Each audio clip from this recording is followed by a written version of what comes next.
Am I the a-hole stories? Am I the a-hole for kicking out my cousin and his wife, after they berated me for working instead of watching their kids?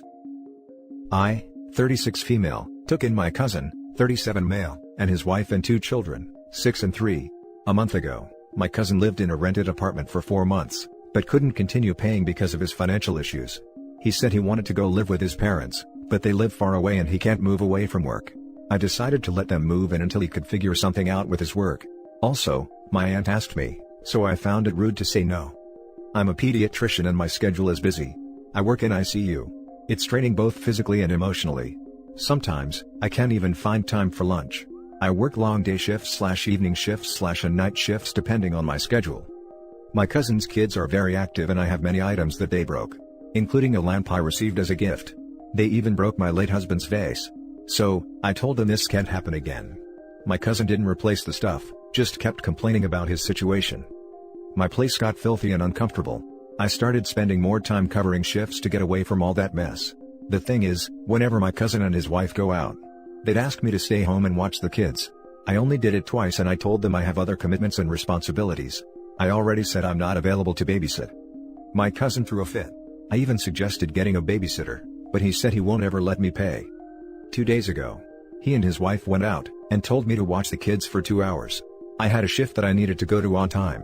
The 2 hours passed and I got ready to go to work. I kept calling them but the line was busy, so I had no choice but leave the kids with my neighbor, a mom in her 40s, and sent my cousin a text to let him know. At 11 p.m., I turned my phone on and found missed calls, and one text from his wife berating me for leaving her kids with a stranger, and called me irresponsible and neglectful. I was stunned. My cousin was mad, saying they couldn't even count me with the kids for 2 hours, insulted my job, and said I must be leaving kids to die in the ICU, ignoring that fact that he didn't bother to answer my calls. I lost it. I got home, argued with them, told them they were out of line, and that they needed to leave. He tried to get me to talk to my aunt on the phone to get me to change my mind, but I had it, especially since they said that I might be doing the same neglecting with my patients. I argued with my aunt and hung up on her. They left, but my cousin didn't stop guilting me, trying to convince me to take them back. Now for the top comments. Not the a-hole, these are some r/choosing biggers type people. You are doing them a favor. They can't even appreciate that. You told them that you can't watch the kids, which isn't your job anyway, and they still have the audacity to be mad at you. Kick them out. Because no matter if you fix this, nothing will be enough for them. They will still find something bigger to get mad at you for down the line, even after letting them stay in your own place. Edit, I completely missed over the fact that you don't like being home because it's messy.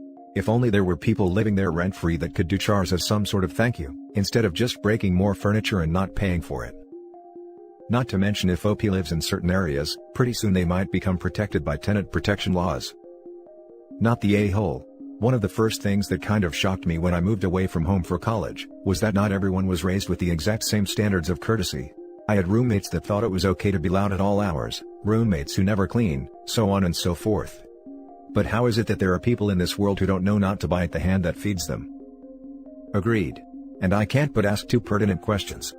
How can they afford to go out to eat when they're saving money to get their own place? And why are they going out in the middle of a global pandemic? Especially when they live with a pediatrician who spends time in the ICU? Not the a-hole.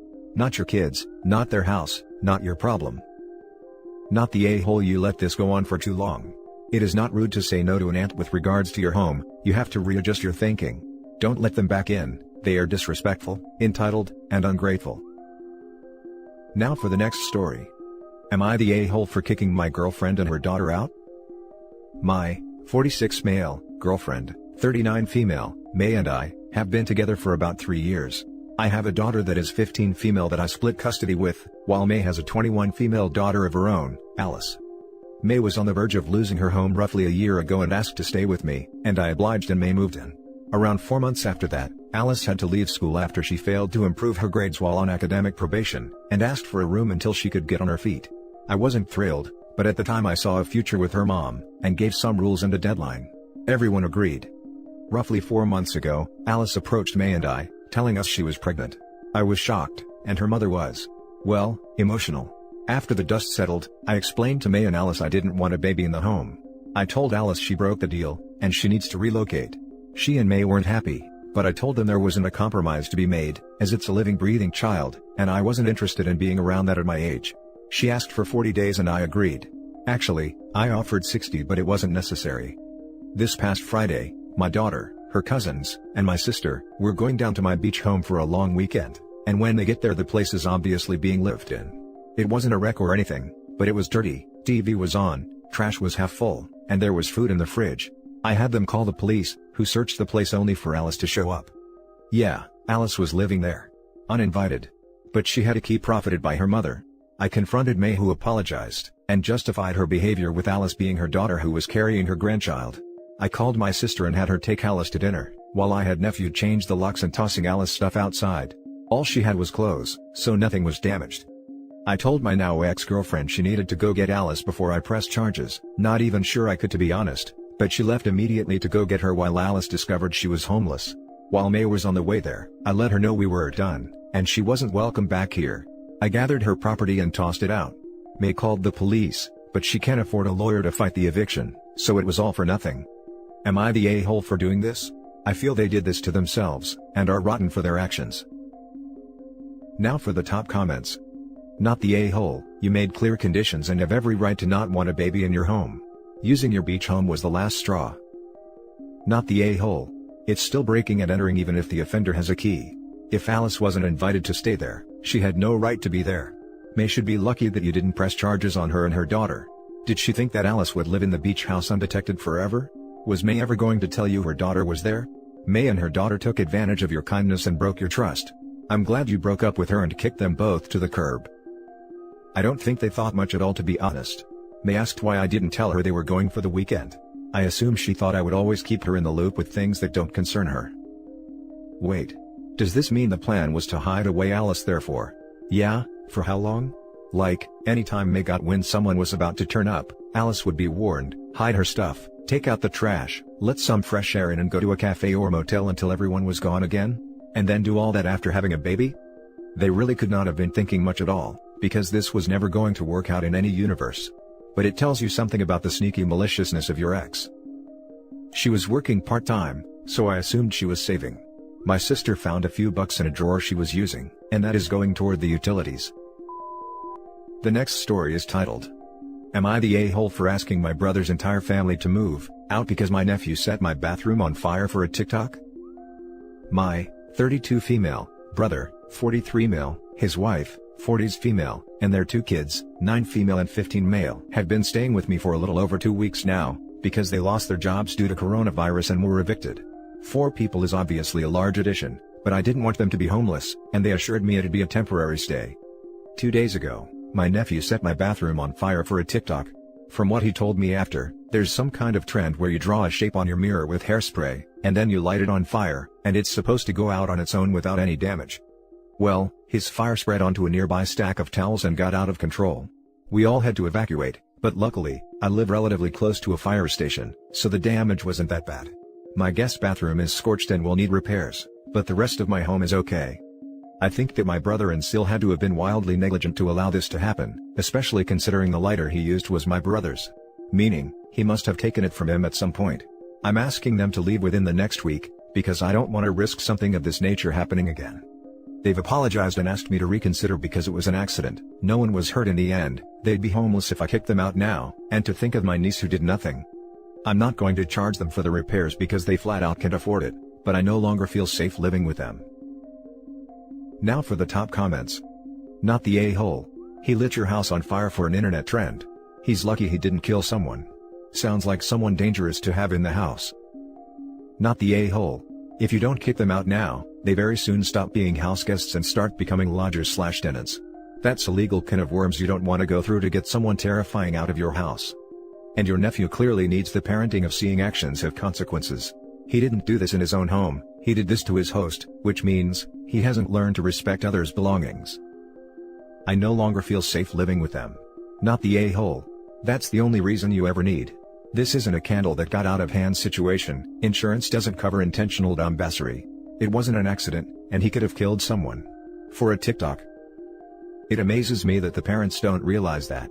Their kid literally could have killed someone. This isn't a prank, it's serious.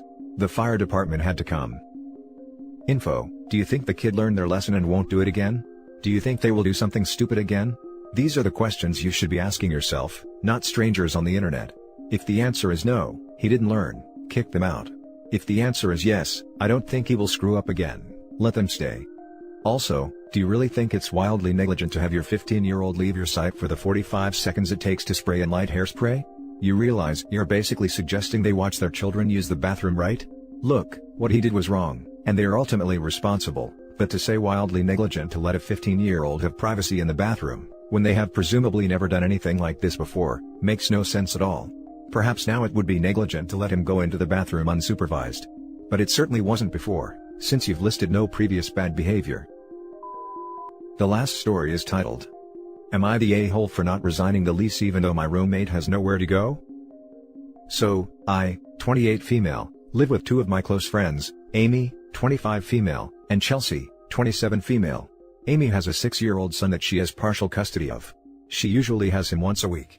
When we initially moved into the house, this was the arrangement we had agreed upon, and we always said that having the kid around full-time wouldn't be a good fit, because Chelsea and I both have large dogs that aren't the most kid-friendly. Up until now, this arrangement had been working until recently we learned that Amy's ex decided to join the military, and now Amy will have to take full custody of her son whenever he is gone for extended periods of time.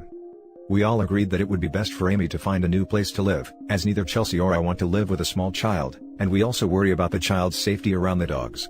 It's easy to manage one night a week because we can keep them separated, but doing so full-time would not be an option, as this basically confines the dogs to a single room, which isn't fair to them. Unfortunately, Amy is having a hard time finding a place to live, so she is unable to move out right now.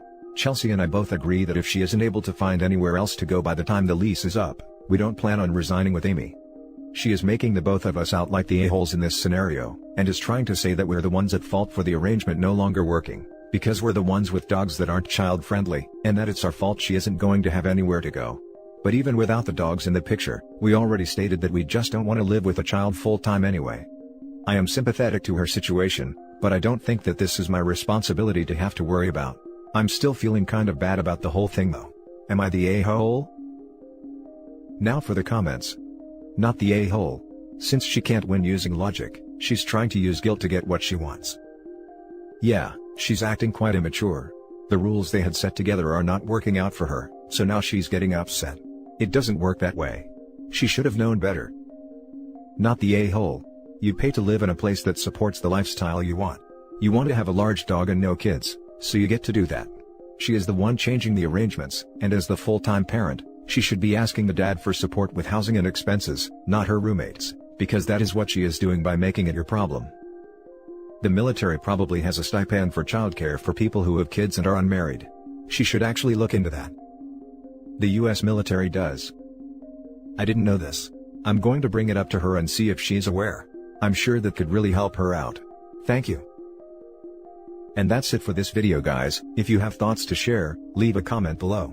Don't forget to hit like and subscribe if you like this content. I'll catch you in the next one. Good day everyone.